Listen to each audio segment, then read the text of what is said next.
নমস্কার আমার প্রিয় দর্শকবৃন্দ, আশা করি তোমার সকলেই ভালো আছে। চ্যানেলটাকে সাবস্ক্রাইব করো, লাইক করো, বন্ধুদের মধ্যে শেয়ার করে দাও প্রচণ্ড পরিমাণে, কারণ এই চ্যানেলটা তোমাদের জন্য টাকা ঢোকানোর ব্যবস্থা করছে। একদম 100% ঠিকই শুনেছো তুমি, এই মুহূর্তে ঠিকই শুনেছো। মেল করে দাও, একটা মেল করে দাও। মেলে কী কী লিখবে সেটা আমি বলে দিচ্ছি, মন দিয়ে শুনে নাও এই ভিডিওটা থেকে। প্রত্যেকটা ভিডিওতে আমি বলে দিচ্ছি, মন দিয়ে শোনো।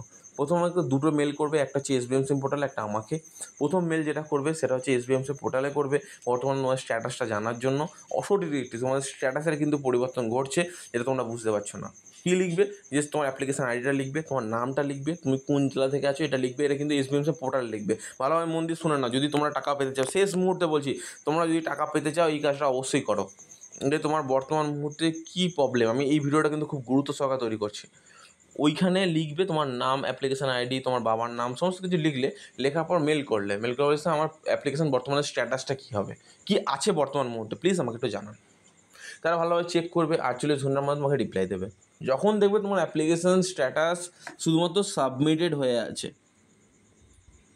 তাহলে তাদের উদ্দেশ্যে বলবো, যদি সাবমিটেড লেখাটা যদি SBMC পোর্টাল থেকে আসে, তোমরা ফরওয়ার্ড বাই HY এর জন্য ডাইরেক্টলি চলে যাবে কোথায়, কলেজ বা ইনস্টিটিউট বা যেখানে তোমরা পড়াশোনা করেছো সেই জায়গায় গিয়ে প্রত্যেকটা ডকুমেন্ট জমা দিয়ে বলবে, please sir required me, please request to you sir, please আমাকে একটু ব্যবস্থা করে দিন স্যার টাকা পাওয়ার জন্য, স্যার আমার স্ট্যাটাসের পরিবর্তনটা ঘটিয়ে দিন।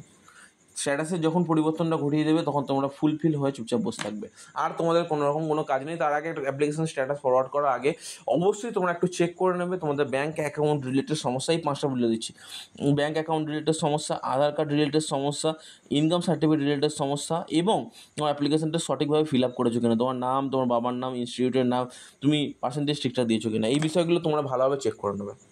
চেক করে নেওয়ার পর তোমার কিন্তু ফরওয়ার্ড বাই HY করে দেবে। তারপরে কিন্তু তাদের প্রসেসটা কিন্তু হু হয়ে যাবে, যাদের যে সমস্ত স্টুডেন্টদের এখন বর্তমানে এই সমস্যা। এরপরে যে সমস্ত স্টুডেন্টরা বাকি রইল অ্যাপ্লিকেশান রিজেক্ট নয়, গ্যাপ ইয়ারের স্টুডেন্ট, তাদের উদ্দেশ্যে আমি বলবো, অনেক স্টুডেন্ট এই ভুলটা বারবার করছো। আমি তোমাদের উদ্দেশ্যে একটা কথাই বলবো, মন দিয়ে শুনে নাও, আর কোনো উপায় নেই তোমাদের কাছে।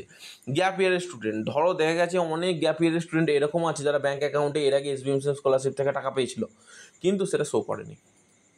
SBMC স্কলারশিপে কিন্তু সমস্ত ব্যাঙ্ক অ্যাকাউন্টে তুমি দিয়ে এসছো বা অ্যাপ্লিকেশান আইডি তুমি কখন জেনারেট করেছিলে প্রত্যেকটা বিষয় কিন্তু শো হয়ে যায়।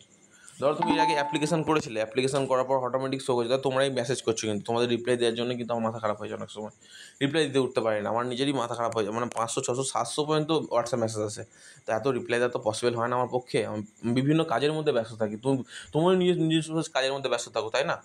এরকম কোনো চ্যানেল তো করে না। আমি যেহেতু করি, কেন আমার মায়া লাগে, আমার খারাপ লাগে যে আমার মতো ছোটো ছোটো ভাই বোনেরা, দাদা দিদিরা সমস্ত টাকা পাবে না। আমি তোমাদের থেকে অনেক ছোটো হতে পারি, তোমার থেকে অনেক বড় হতে পারি, ঠিক আছে? অনেকে MBA PhD স্টুডেন্ট আমাকে মেসেজ করে জানায়, দাদা এরকম ব্যাপারটা। দাদা, আমি ভাই হবো কিন্তু আমাকে দাদা বলে সম্মান করে।